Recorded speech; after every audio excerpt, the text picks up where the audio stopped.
भाग 4। श्रेया रुद्र से बचने के लिए बस से अपने घर कोलकाता जा रही थी।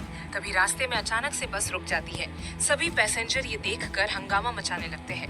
तभी रुद्र और उसके गार्ड्स बस में चढ़ते हैं। रुद्र और उसके गार्ड्स को देखकर बस में बैठे लोगों की बोलती बंद हो जाती है। श्रेया भी जब रुद्र को अपने सामने देखती है तो वो बहुत बुरी तरह से घबरा जाती है। उसे नहीं लगा था कि रुद्र उसे इतनी जल्दी खोज लेगा। उसने तो सोचा था कि वो इस शहर को छोड़कर हमेशा हमेशा के लिए चली जाएगी, पर अब रुद्र ने उसे खोज निकाला था। अब पता नहीं क्या होगा उसका। ये सब सोचकर श्रेया की आंखें नम हो जाती है। रुद्र उसके पास आकर गुस्से में बोलता है, बस से जा रही हो? कहाँ जा रही थी? आज हमारी शादी हुई है जान, और तुम अपने पति को छोड़कर भाग रही थी। ये तुमने बिल्कुल गलत किया, और जाना ही था तो इस मिडिल क्लास बस में जाने की क्या जरूरत थी?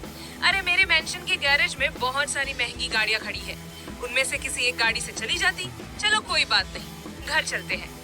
इतना बोलकर वो अपना हाथ उसके सामने बढ़ा देता है, पर श्रेया उसके हाथ पर अपना हाथ नहीं रखती। रुद्र ये देखकर फिर से उसे बोलता है, अपना हाथ दो जान, मैंने कहा चलो घर चलते हैं।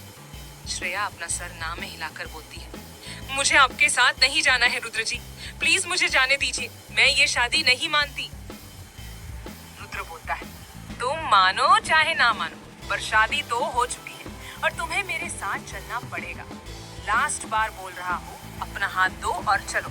अब तीसरी बार मैं नहीं बोलूंगा, और अगर अब भी तुमने मेरी बात नहीं मानी ना, तो इस बस में जितने भी लोग बैठे हैं उन सबको गोली मार दूंगा, और उसकी जिम्मेदार तुम होगी। श्रेया उसकी ये बात सुनकर खड़ी हो जाती है। बस में बैठे लोग भी श्रेया को उम्मीद की नजरों से देख रहे थे, और अंदर ही अंदर बहुत ज्यादा डर रहे थे कि कहीं रुद्र सच में उन सबको मार न दे। श्रेया गुस्से में बोलती है, इन सब में इनकी क्या गलती है जो आप इन्हें मारने की धमकी दे रहे हैं? रुद्र बोलता है, अब तुम मेरी बात नहीं मान रही हो तो क्या करूं? मेरे पास यही एक रास्ता है, और अगर तुम इनकी जान बचाना चाहती हो तो चलो मेरे साथ। श्रेया ये सुनकर उसके हाथ पर अपना हाथ रख देती है। रुद्र उसका हाथ कसकर पकड़कर दबा देता है, जिससे श्रेया को हल्का दर्द महसूस होता है। रुद्र फिर उसे बस के बाहर लाता है। ड्राइवर जल्दी से कार के पीछे का गेट खोलता है। श्रेया कार के अंदर जाकर बैठ जाती है।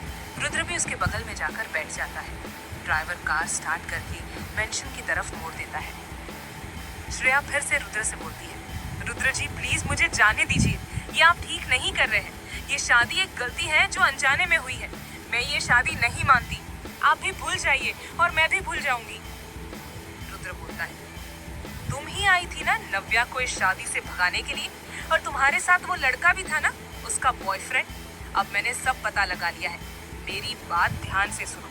वो नव्या तो भाग गई अपने उस बॉयफ्रेंड के साथ, और मुझे अब उसमें कोई दिलचस्पी नहीं है, पर मेरी शादी तुमसे हो गई है, और तुम मानो या ना मानो पर तुम मेरी पत्नी हो और हमेशा रहोगी। तुम इस बात को जितना जल्दी स्वीकार कर लोगी उतना ही तुम्हारे लिए अच्छा होगा। श्रेया उसकी बात सुनकर फिर से रोते हुए बोलती है, मेरी गलती हो गई जो मैं आपके मेंशन में आ गई, प्लीज मुझे माफ कर दीजिए और जाने दीजिए। रुद्र उसका बाजू पकड़कर उसका चेहरा अपने चेहरे के करीब करके उसकी आंखों में देखकर गुस्से में बोलता है, चुपचाप से बैठी रहो। अब अगर तुमने बोलना बंद नहीं किया ना, तो मैं तुम्हारा मुंह अपने तरीके से बंद करूंगा, जो तुम्हें शायद पसंद नहीं आएगा, क्योंकि अब वही होगा जो मैं चाहूंगा, समझी? श्रेया उसकी बात सुनकर रोते हुए बोलती है, आप मेरे साथ ऐसे जबरदस्ती नहीं कर सकते। आप मुझे जबरदस्ती मेरे मर्जी के बिना अपने साथ नहीं रख सकते, वरना मैं आपकी कंप्लेन पुलिस में करूंगी। रुद्र उसकी ये बात सुनकर हंसते हुए बोलता है, इस पूरे दिल्ली में रुद्र प्रताप सिंह का राज चलता है। ये पूरी दिल्ली मेरे इशारे पर चलती है, और अगर तुम्हें मेरी कंप्लेन करनी है ना तो कर देना। जब कार मेंशन में रुकेगी ना तो आराम से मेरी पुलिस में कंप्लेन करते रहना, क्योंकि हमारे कार के पीछे पुलिस की गाड़ियां भी चल रही है, चाहो तो पलट कर देख सकती हो। श्रेया उसकी बात सुनकर पीछे की तरफ पलट कर देखती है तो हैरान हो जाती है, क्योंकि उनके कार के पीछे पुलिस की गाड़ियां भी उनकी सिक्योरिटी के लिए चल रही थी। थोड़ी ही देर में रुद्र का मेंशन आ जाता है। वॉचमैन जल्दी से गेट खोलता है। रुद्र की कार गेट के अंदर जाकर दरवाजे के पास रुक जाती है। श्रेया जल्दी से कार का गेट खोलकर बाहर निकलती है। जो पुलिस की गाड़ियां आ रही थी वो भी रुक जाती है। श्रेया उन पुलिस ऑफिसर के पास जाकर बोलती है, सर मुझे कंप्लेन करनी है इस रुद्र प्रताप सिंह के खिलाफ। मेरी शादी इनके साथ गलती से हुई है, मैं ये शादी नहीं मानती, मैं इनके साथ नहीं रहना चाहती, पर ये मुझे जबरदस्ती अपने साथ रख रहे हैं। पुलिस ऑफिसर श्रेया की बात का कोई जवाब नहीं देते। वो सब सर झुकाकर खड़े थे। रुद्र फिर कार से बाहर निकलता है और श्रेया का हाथ पकड़कर उसे अपने करीब खींचते हुए बोलता है, कर ली कंप्लेन, पर कोई फायदा नहीं हुआ ना, चलो अब अंदर चलो। श्रेया बोलती है, मुझे आपके साथ नहीं जाना है।